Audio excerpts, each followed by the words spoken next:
Welcome back.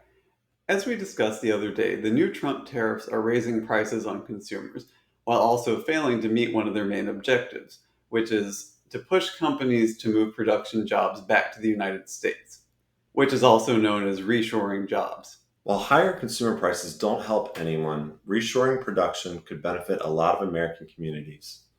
And there are ways to promote reshoring that, compared to the Trump tariffs, are more reliable, far less costly to consumers, and fiscally responsible to boot.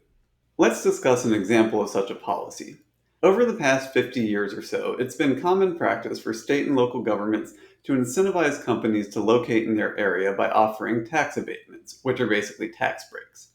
The logic behind this is similar to the logic behind tariffs. With tariffs, we make local production competitive with production in other countries by adding a tariff cost. Therefore, even if another country has cheaper labor, there's no economic incentive to produce in other countries. With tax abatements, or tax breaks, you lower the cost of local production by cutting the taxes a producer must pay. Like tariffs, this removes the economic incentive to locate elsewhere. But unlike tariffs, this does not add to production costs. And as we have seen, additional production costs are usually passed on to consumers, raising the price that you pay. There is, however, an obvious drawback to these corporate tax breaks. These tax breaks impose a cost on the local or state government, which may in turn try to make up the revenue by raising taxes on residents. Considering this, we don't necessarily think expanding these tax incentives is good reshoring policy. What would be good policy? Making them more targeted. Very often, the companies targeted with these state and local tax incentives are ones that are never going to move operations abroad. For example, NFL teams are frequently offered tax breaks to locate stadiums in a particular city or state.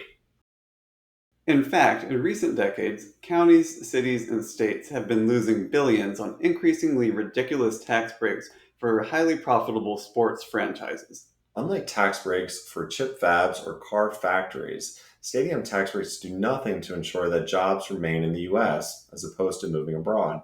But a city or state is unlikely to direct money away from these tax breaks because doing so would put it at a disadvantage compared to cities and states that continue to offer them. However, there is an obvious solution. Congress could pass a bill banning stadium tax breaks, or states could sign a compact agreeing not to offer them. No state or city would be at a disadvantage, and those stadium tax breaks could be put toward reshoring production jobs. Targeted tax breaks likely won't lead to reshoring on a massive scale, but why don't we focus on this as well as other revenue neutral, cost lowering reshoring policies, as opposed to tariffs, which are proving costly to consumers and ineffective at getting companies to reshore. All right, thanks for watching. So feel free to let us know if there was anything you didn't fully understand. Thanks.